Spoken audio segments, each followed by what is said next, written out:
합니다. 지금 다윗의 정하 상황은 굉장히 위기 가운데 있습니다. 뼈가 고통을 당해서 뼈가 상해져 있고 그의 영혼이 떨려서 마치 죽은 사람처럼 지옥에 빠져 있는 것처럼 느끼는 그런 절박함이 있습니다. 매일매일 저녁마다 죽음과 만나는 그런 상황에 놓여져 있어서 매일 밤마다 눈물로 기도하고 눈물로 참회하며 눈물로 기도하는 그 시간을 보내고 있습니다. 그때 하나님께서 그의 기도를 들으셔서 건져주셨던 것을 기억하면서 이 노래를 남긴 것입니다. 그래서 많은 사람들에게 이 다윗의 기도를 노래로 부르라고, 인생을 살아가면서 당하는 아픔들, 고통들, 때로는 죽음과 만나는 그런 위기 상황 앞에서 이 기도를 노래하라고. 그게 시편 6편에 다윗의 시 인도자를 따라 현악 8째 줄에 맞춘 노래, 옛날 성경은 8째 줄이 아니고 스미닛이라고 나옵니다. 현악 8째 줄에 맞춘 노래, 이거는 이게 뭐죠? 바이올린 말고 갑자기 큰 거 뭐예요? 첼로처럼 좀 묵직한 저음의 바리톤 음성의 그런 연주를 표시하는 그런 악보 기호입니다. 원래는 현악의 스미닛에 맞춘 노래인데 8번째 현에 맞춘 노래, 무겁지만은 저음으로 슬픔이 잠겨져 있는, 아픔이 담겨져 있는 그런 기도이니까 그렇게 노래를 부르라고. 애절하게 부르라는 의미만이 아니라 죽음이 다가온 그런 상황 속에 놓여 있다 하더라도 포기하지 말고 하나님께 기도하라, 그런 의미입니다. 그게 1절부터 10절까지 전체적인 분위기인데, 오늘 제목은 스홀에서 5절, 사망행 중에서는 주를 기억하는 일이 없사오니 스홀에서, 음부에서, 지옥에서 주께 감사할 자가 누구입니까? 어쩌면은 시편 6편은 죄의 결과로 나타난 고통이기도 합니다. 참회의 시라고 하는 시편 150편 중에 참회의 시가 6개, 7개가 있는데 그 중에 하나가 됩니다. 나중에 한번 설명을 드릴 텐데, 이 시편에 나오는 참회의 고백시 7개도 보기도 하고 6개도 보는데, 그 중에 첫 번째 나오는 또는 그래 간절한 기도의 내용입니다. 자, 우선 첫 번째 우리가 기본적으로 정리해야 될 것, 고난에 대한, 우리가 고통에 대해서 때로는 죽음 앞에 놓여져 있는 순간이, 혹은 수월에 내려가는 같은 고통이 있을 때, 이 모든 것은 첫 번째 이유가 히브리서 12장 5절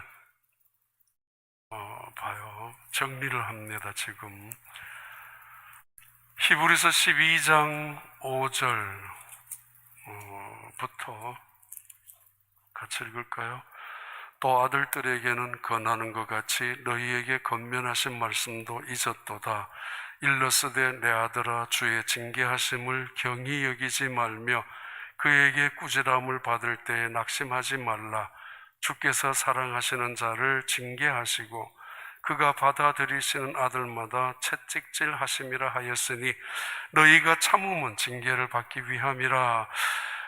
우리가 이 세상 살아가면서 당하는 아픔이나 고통이 있는데, 성경적으로 첫 번째 이유를, 그 고통의 첫 번째 이유가 뭐냐 하면은 죄와 관계가 있습니다.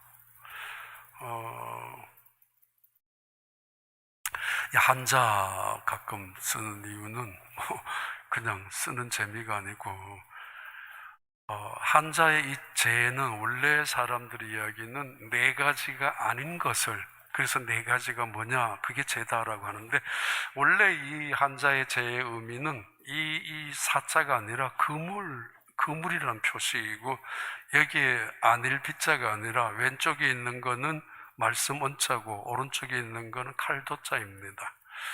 그물에 걸려 있는, 다른 말로 자기의 욕심이나 욕망 또는 자기의 고집이나 아집에 의해서 자기 덫에 걸려 있는 상황을 말하는데, 그 사람에게 나타나는 말씀으로 꾸지람을, 때로는 칼로 징계를 베푸는 것을 죄라고 합니다.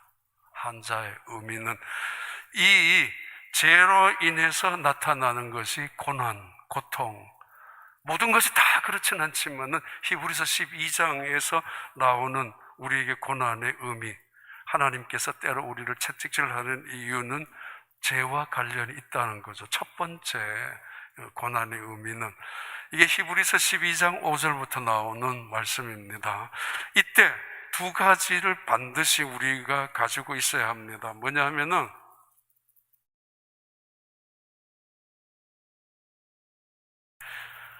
가볍게 여기면 안 됩니다. 하나님이 우리에게 채찍하거나 꾸지람을 하거나 하나님께서 우리에게 어떤 징벌을 하실 때 가벼이 여겨서는 안 되고, 또 하나는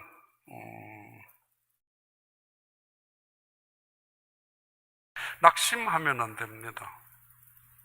낙심을 하면요, 하나님께서 우리에게 징계를 하시는 때에 그 징계를 받아들이는 우리의 태도가 우습게 여기거나 가벼이 여겨서는 안 된다는 것이고, 두 번째는 낙심해서도 안 되는 것입니다. 그 이유는 이것은 하나님께서 우리를 사랑하시는 또는 하나님의 자녀로 인정해 주기 때문입니다. 하나님이 우리를 하나님의 자녀로 인정하는 표시입니다. 그렇지 않다면은, 하나님께서 우리를 버리셨다면은 가장 무서운 말씀 하나 있는데, 로마서 1장 볼까요? 로마서 1장.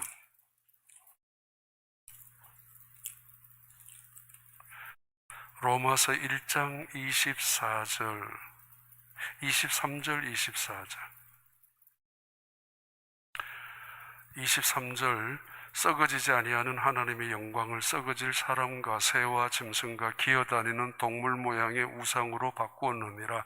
누가? 어리석은 사람들이 하나님을 알되 하나님을 영화롭게 하지 못하는. 그래서 하나님은 너무도 분노하셔서 24절, 그러므로 하나님께서 그들을 마음의 정욕대로 더러움에 내버려 두사 그들의 몸을 서로 욕되게 하게 하셨으니, 이는 하나님의 심판이 크게 내세적인 심판이 있고 현재적인 심판이 있습니다. 내세적인 심판은 영원한 하나님 앞에, 보좌 앞에 받는 심판이라면은, 현재적인 심판은 바로 하나님의 자녀됨을 인정해주는 징계를 말합니다. 그런데 이때 하나님께서 한 사람은 징계하시고 한 사람은 징계를 하지 않으십니다. 이유는 버렸기 때문에. 하나님이 버린 거, 정욕대로, 욕심대로, 교만대로, 아집대로, 타락한 대로, 죄대로 내버려 둔 거, 이게 가장 무서운 심판입니다. 현재적인 심판 속에서 내버려 두는 거, 네 멋대로 하라고 하나님이 버리신. 근데 죄로 통해서 우리에게 닥치는 고난은 하나님의 사랑, 하나님의 자녀임을 인정해 주는 것입니다. 두 가지 태도는 가벼이 여기지 말고, 그리고 낙심하지 말아야 할 것입니다. 포기하지 말라는 거죠. 두 번째, 죄와 관련이 있는 것은 베드로전서 2장입니다. 베드로전서 2장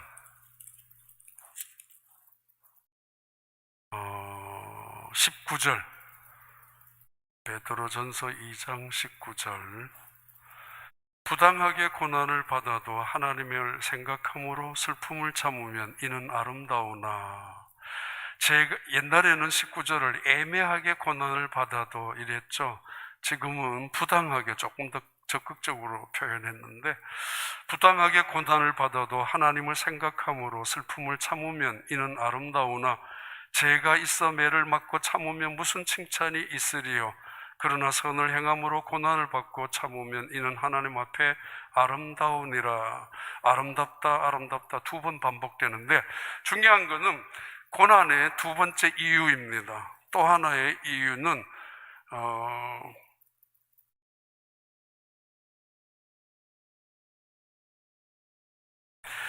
애매모호하다 할 때 모자입니다. 아직 뭔가 가려진 상태, 확실하게 보이지 않는 상태, 그런 부당한 고난일 수도 있고 애매한, 분명하지 않는, 우연히 다른 사람 때문에, 때는 전혀 아무리 생각하더라도 잘못된 것을 뿌려놓거나 심은 것이 없는데 나타나는 고난이 있을 수 있습니다. 이때 두 가지 태도가 중요합니다. 하나는 인내입니다. 참는 것이고, 참는 것. 그리고 이것을 참는 것은 계속 아름답다 그러죠.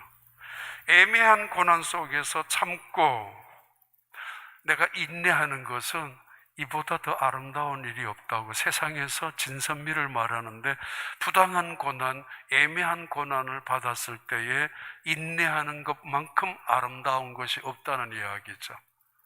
왜냐하면 온 세상은 애매한 고난, 부당한 고난에 그냥 있을 수가 없습니다. 입에 침을 바르고, 아니면 술을 하서라도 네 죽고 내 죽고, 아니면은 내가 설마 잘못한 것이 있다 하더라도 너는 더 나쁜 놈이라고 달려들잖아요. 그래서 세상은 싸우는 법 아닙니까? 모호한 고난, 그때 내가 참으면, 이것은 어떻게 참는가 하면은 예수 그리스도의 십자가를 생각하면서 참는 것입니다. 보복을 생각하면서 자기 인격을 연마하기 위해 참는 것이 아니라 예수 그리스도를 생각함으로 참는 것. 고난의 세 번째 이유, 첫 번째 이유는 죄와 관련이 있고, 두 번째 이유는 애매하다. 욥이 그랬잖아요. 애매한 고난이고, 우시아 같은 사람은 죄와 관련이 있다면은 그가 짐승으로 전락돼 버렸었던 거. 마태복음 5장 봐요. 세 번째, 마태복음 5장 10절부터 12절. 의를 위하여 박해를 받은 자는 복이 있나니 천국이 그들의 것임이라. 나로 말미암아 너희를 욕하고 박해하고 거짓으로 너희를 거슬러 모든 악한 말을 할 때에는 너희에게 복이 있나니 기뻐하고 즐거워하라. 하늘에서 너희의 상이 큼이라. 너희 전에 있던 선지자들도 이같이 박해하였느니라. 의를 위하여 박해를 받는 고난이 있습니다. 이거는 자발적이고 자원적이고, 그리고 의를 위하여 자기가 선택적인 고난입니다. 이것을 내가 선택하면 분명히 고난을 당할 것이고, 이 일을 선택하면 내가 핍박을 당할 수도 있고 손해를 보게 됩니다. 그런데 그것을 택합니다. 분명히 내가 이 길을 가면은 고난이 찾아오고 핍박과 박해가 집 안에서도 찾아옵니다. 그냥 적당히 가정에서도 비유 맞춰주고 좋은 게 좋다는 식으로 따라갈 수도 있지 않습니까? 그런데 때로는, 물론 굳이 싸워서는 안 되지만, 그러나 때로는 선택적인, 자발적인 고난이 있습니다. 본인이 잘못해서 받는 고난을 의를 위한 고난이라고 오해하면 안 됩니다. 이 의를 위해서 하는 고난, 예수님께서 선택하신 고난이죠. 하나님의 뜻을 위한 고난, 그래서 자발적이고 자원적이고 선택적인 고난인데, 이때의 가장 중요한 것은 반드시 상이 있습니다.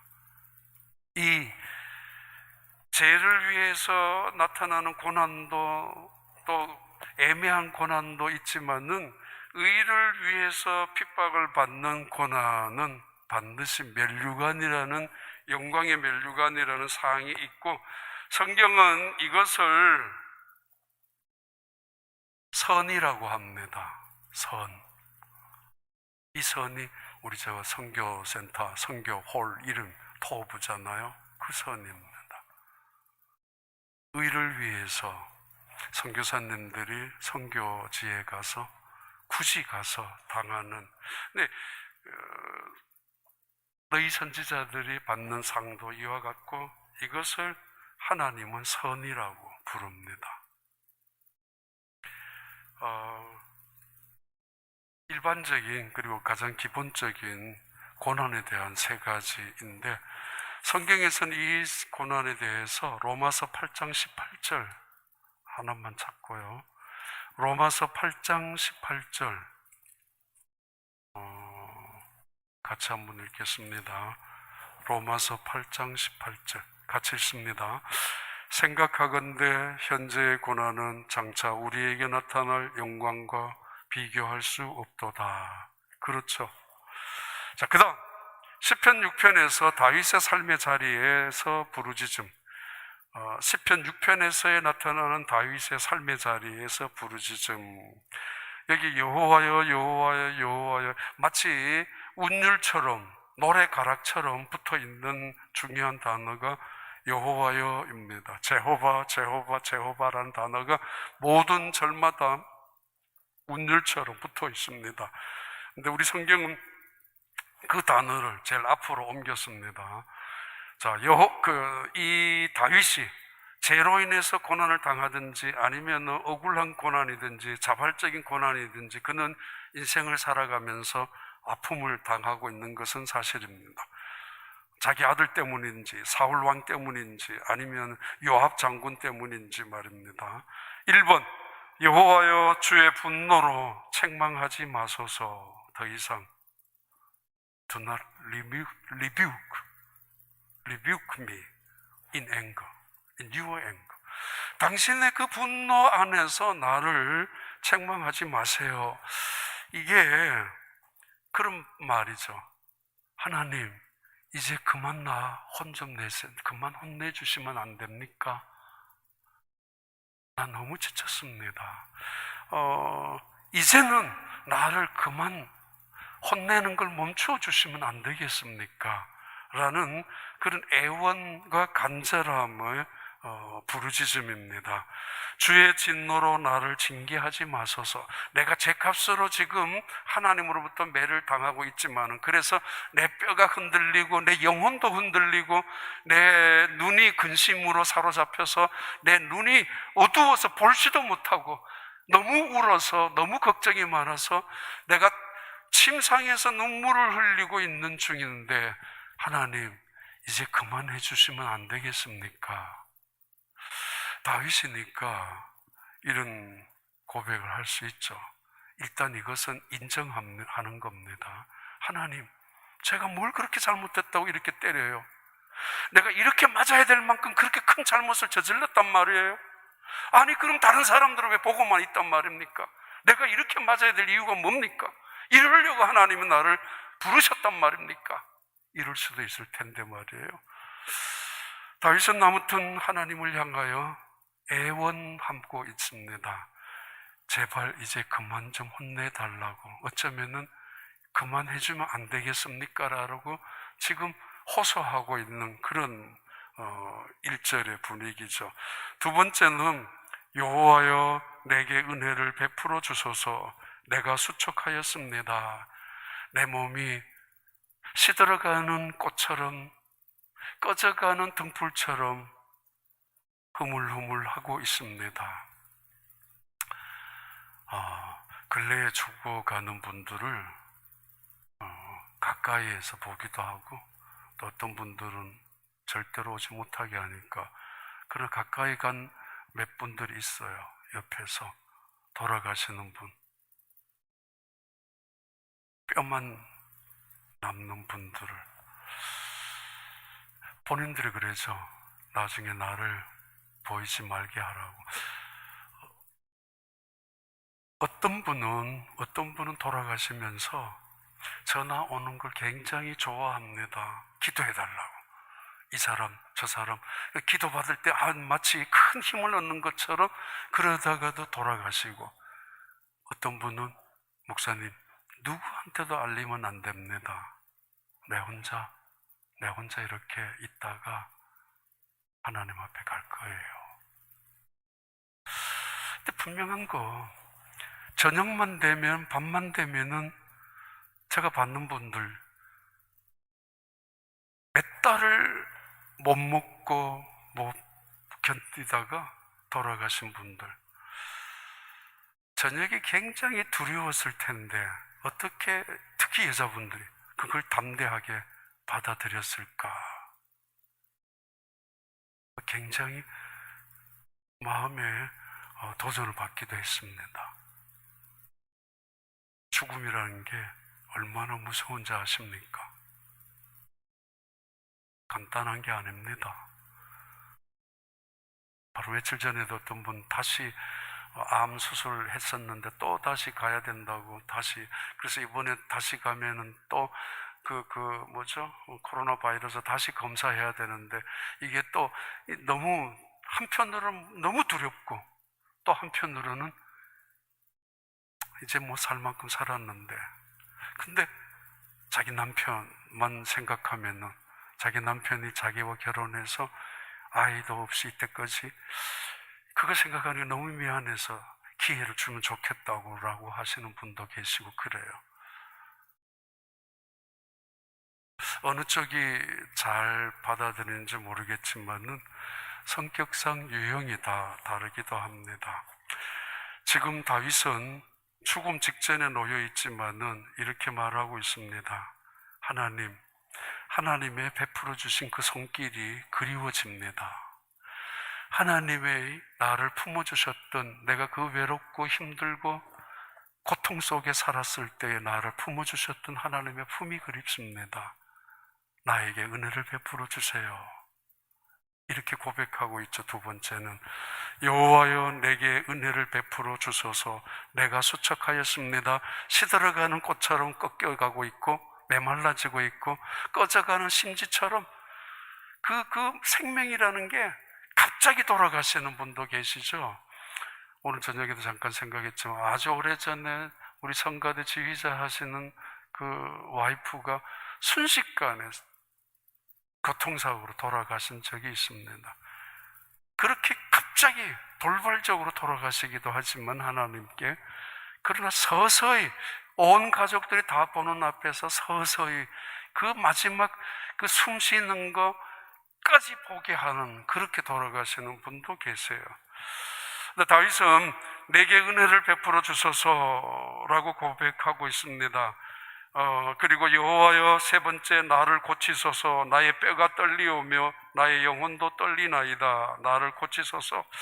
지금 그는 뼈가 고통을 당하고 뼈가 맞아서, 그리고 영혼도 두들겨 맞아서 엉망이 되어 있습니다. 자기가 구석구석 얼룩덜룩, 그래서 상처투성이로 그렇게 놓여져 있는 자신의 모습을 보면서 하나님, 내 이런 모습을 언제까지 보고만 계시겠습니까? 제가 알고 있습니다. 하나님도 나의 이런 비참한 모습을 보시는 걸 좋아하지 않는다는 거 알고 있습니다.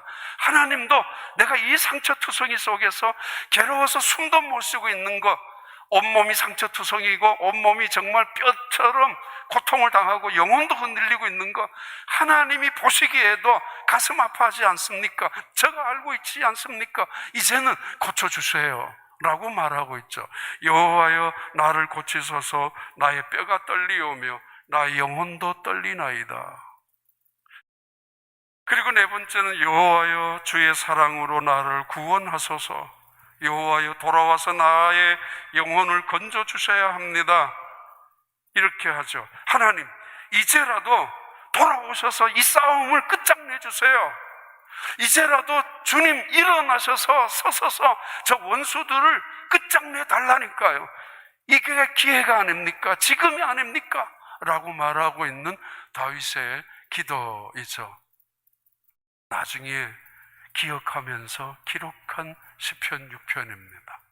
그리고는 사람들에게 기록을 남기면서 노래하라고 8번째 현의 노래를 가지고 무겁지만은 그러나 이 노래를 슬프게는 하지 않고 하나님 앞에 올려드리라고 하고 있는 그 노래 찬양입니다. 자, 3번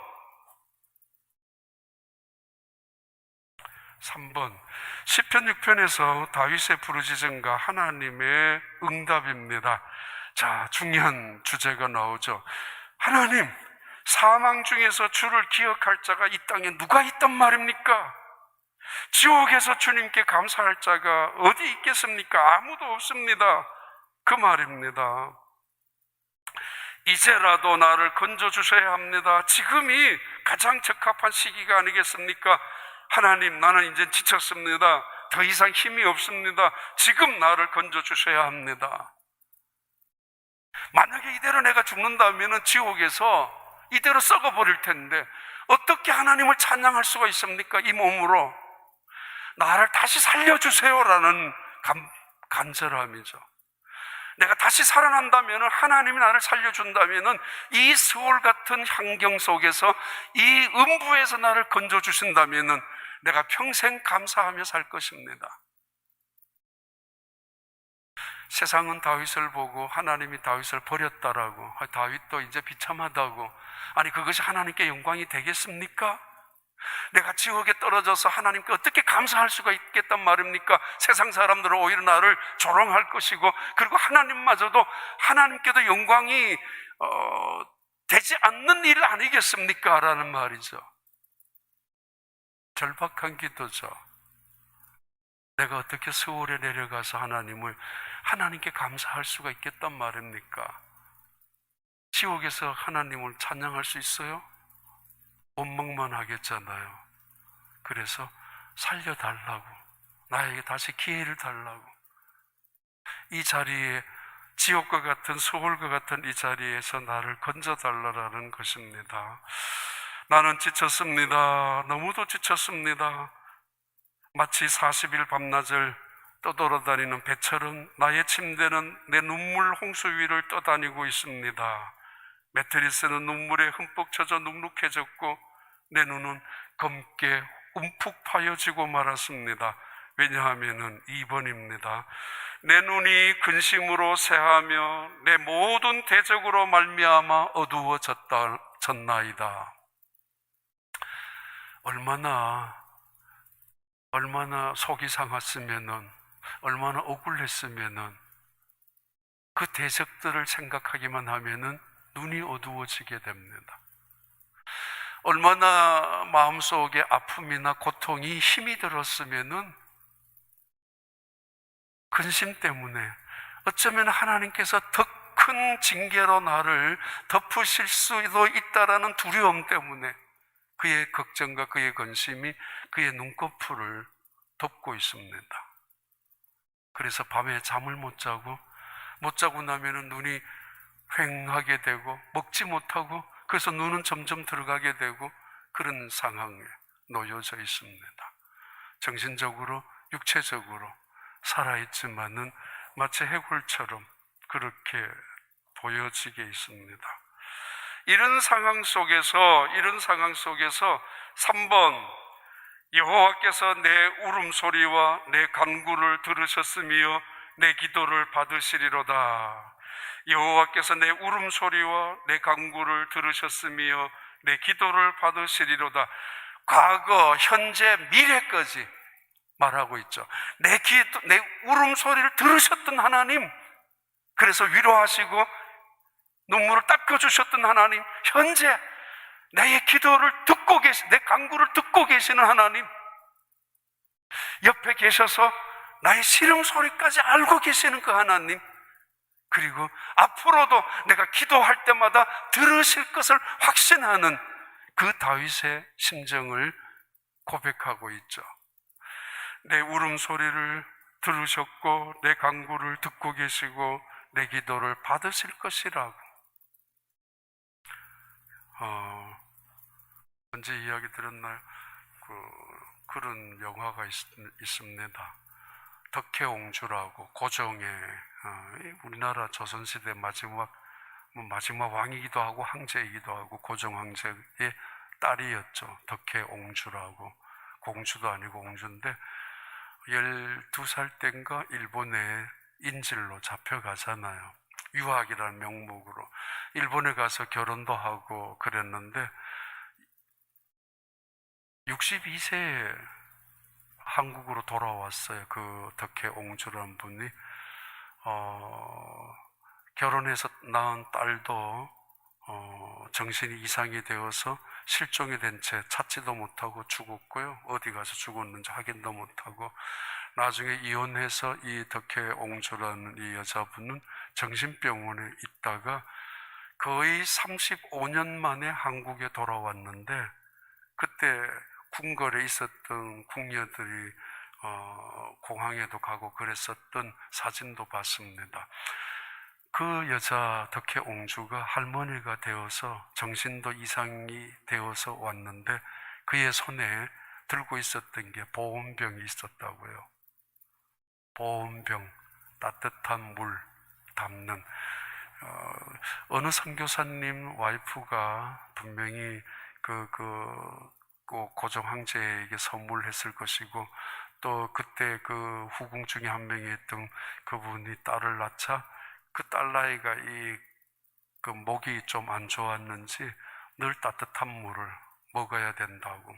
그래서 그 보온병을 일본에 떠나는 딸에게 주었는데 이 딸나이 덕혜옹주가 거기에서 공부하면서 또 결혼하면서 살면서 정신병동에 가서 있으면서도 손에 놓치지 않고 있었던 게 엄마가 그에게 준 물병이었습니다. 만약에 하나님의 말씀을 하나라도 붙잡고 살았다면 그런 안타까움이 들었던 적이 있었습니다. 하나님의 말씀을.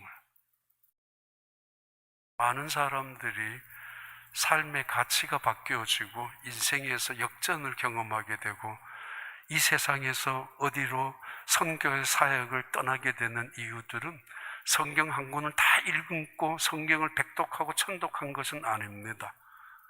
어떤 사람은 마태복음 28장, 어떤 사람은 로마서 8장, 어떤 사람은 고린도전서 15장, 그 중에서도 한 절, 무디 같은 사람도 그랬고 존 워너메커도 그렇고 딱 한 절을 섬뜩하게 가슴 속에 들어오는 그 말씀을 일생 붙잡고, 그렇다고 그 말씀 하나만 붙잡는 것이 아니라 끊임없이 성경을 읽어 나가지만은 그 말씀이 일생을 바꾸어주는 놀라운 힘이 되죠. 물병이 우리 인생을 바꿀 수는 없습니다. 어머니가 그 딸의 그 병을, 약함을 생각해서 물병을 건네준 거는 맞겠지만은 그 인생을, 우리 인생을 바꾸어주는 건 하나님의 말씀입니다.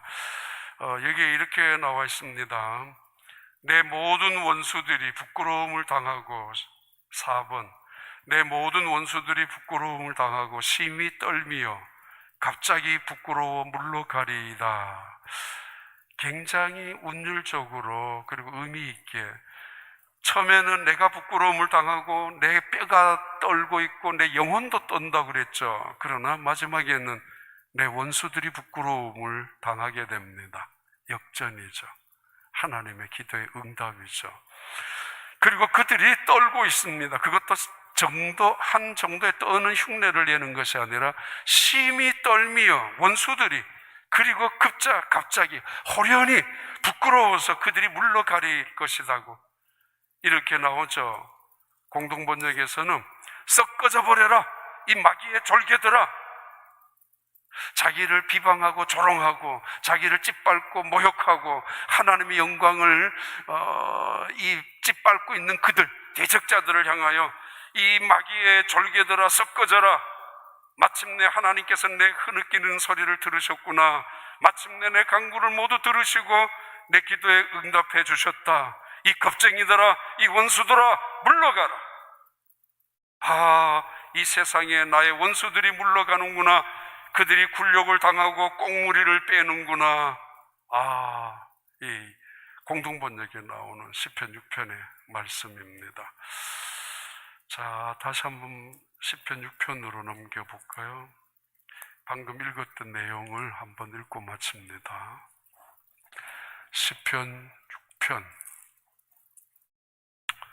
어디부터? 자, 같이 읽습니다. 8절부터 같이 읽습니다. 10절까지. 악을 행하는 너희는 다 나를 떠나라. 이 말이죠. 떠나라고. 여호와께서 내 울음소리를 들으셨도다. 여호와께서 내 간구를 들으셨으며 여호와께서 내 기도를 받으시리로다. 내 모든 원수들이 부끄러움을 당하고 심히 떨미어 갑자기 부끄러워 물러가리로다. 그들이 물러가고. 그리고 누가 남아요? 다윗이. 누가 남아요? 하나님 앞에 울부짖고 기도하고 간구했던 그는 하나님 앞에 원수들이 앞에 있는 그 하나님이 베풀어 주신 상 앞에서 머리에 발라주는 그 기름에 잔을 마시게 되는 것입니다. 놀라운 역전과 반전이죠. 하나님의 놀라운 살아계심입니다. 시편 94편 12절 볼까요? 뒤로 넘겨봐요. 시편 94편 12절.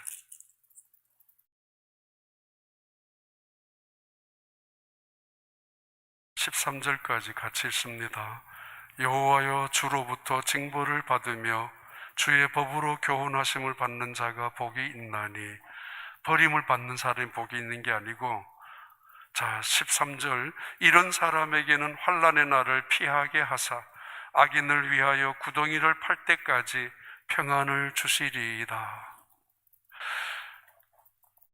하나님의 백성에게 징계를 또는 하나님의 백성에게 디스플린을 위해서 어떤 훈련을 하셨던 하나님, 그 하나님은 악한 자들을 반드시 심판하시지만은 우리를 따로 똑같은 말인데요. 잠언 한번 봐요.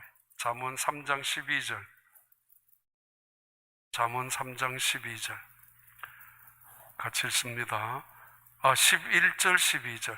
내 아들아, 여호와의 징계를 경히 여기지 말라. 그 꾸지람을 싫어하지 말라. 대저 여호와께서 그 사랑하시는 자를 징계하시기를 마치 아비가 그 기뻐하는 아들을 징계함같이 하시느니라. 고난이나 고통이나 아픔이 있다면 하나님이 우리를 사랑하는 표시라는 이야기죠.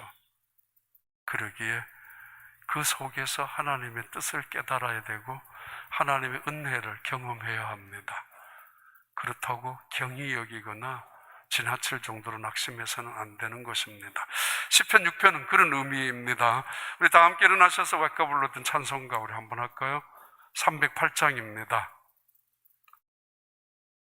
2절 3절. 308장 2절과 3절.